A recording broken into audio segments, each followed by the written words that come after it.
Welcome back. All right, so news of the day video number 2 for today, and we're likely going to see a lot of waiver wire moves. 25 players are on waivers. I just want to highlight some. Most of them are going to pass through. Yesterday, all of them except one passed through. So the Seattle Kraken have made their first waiver wire moves. This is to send players to the minors. So for Seattle fans, hey. And so if you want to send a player to the minors, in some cases, you do not have to put them on waivers. But if they meet certain requirements, if they've played a certain amount of games, if they've got a certain number of years of pro experience, they have to be put on waivers, meaning every team in the league can then decide whether or not they might want that player on their roster. If those players end up back on the waiver wire, Seattle would get the first crack at taking them right back again. So Cale Fleury's on waivers, which is interesting because Cale Fleury, of course, they picked from Montreal rather than Carey Price. Carey Price at 34 with a $10 million price tag and not healthy in camp right now. So I think they're still okay with that. And Connor Carrick on waivers. I thought Carrick was okay in the game that I watched of theirs. But again, there are too many defensemen in Seattle. So this may be a case too where if they waive, and I'll just say Connor Carrick as an example, if he clears waivers, they could potentially trade a player who's already cleared waivers for a simple reason. Let's say Connor Carrick is traded to the LA Kings. Kings are the next logo on the board. The Kings can then have Carrick, who's already cleared waivers, and they can then send him down to the AHL without having to put him on waivers. This is why you will see players who get cut, who go through the waiver wire, and then they end up getting traded after because teams are like, yeah, we're interested in the player, but you got to waive him first because we don't want to lose him for nothing. So we'll see what the plan is in Seattle, but number of players waived. Gustav Olofsson as well, but I think he probably clears and goes down to the AHL. And of course, their AHL team is in Charlotte, where they'll share that team until Palm Springs is ready next season. So, yeah, there you go. The LA Kings have placed Cale Clegg on waivers. It's Cale Day on waivers. And Martin Frk has been waived as well. Frk, of course, had good chemistry a little over a year ago when he was playing with Gabe Vilardi. Guess he doesn't fit into the big picture for LA. It'll be interesting to see if he clears. I think he probably does.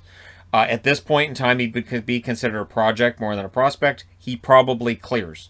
The Washington Capitals as well, I've put them on the board because Gersich is waived. There was some discussion about whether or not maybe he'd stick around and end up on the fourth line.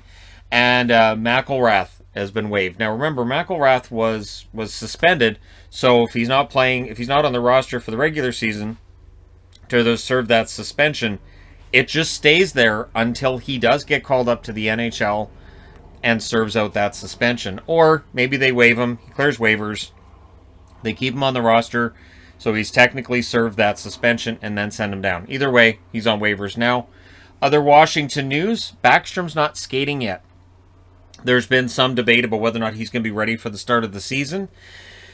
He's not seen as a guy who should miss a large chunk of time for them, but if Backstrom's out for any period of time for Washington, that amps up the pressure on Kuznetsov, and we'll see whether or not Eller jumps into that second-line center role and how he does, and how the Capitals do with Backstrom out. Again, depending on how long he's out for, right? The Montreal Canadiens have already made a claim on the waiver wire from yesterday. Sam Montembeault was waived by the Florida Panthers. I like Montembeault. His numbers, though, have not been great since my declaration that I like the player. But Montembeault being claimed by Montreal, I see this a couple ways. First off, yes, this means that Carey Price probably will not be ready for the start of the season. He's an insurance policy just in case.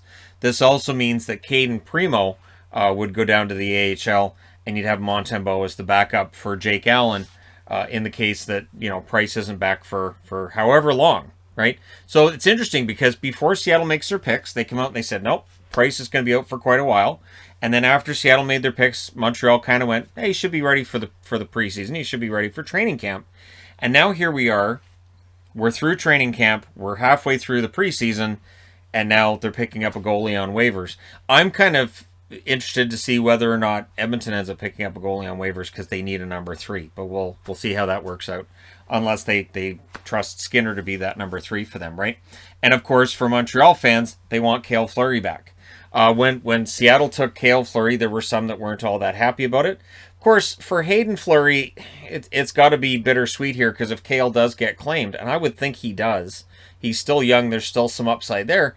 it means that Kale and Hayden don't get to play together in an NHL game in Seattle, which would be kind of disappointing. I mean, when they picked both of the players, I know I was thinking, well, we'll see whether or not they can play together. That might be kind of fun, but at least at this point, it probably doesn't happen. I would kind of be surprised if, with Niku's concussion last night, if they don't select Cale Fleury on waivers because they need some depth there. Brady Tkachuk is the last man standing. In Ottawa news, Tkachuk is the last RFA unsigned, other than Anatoly Golishev as well as Kiefer Bellows of the Islanders. But that's the Islanders, so they may have come to an agreement with Lou Lamoriello in April, and he just hasn't filed it with the league yet.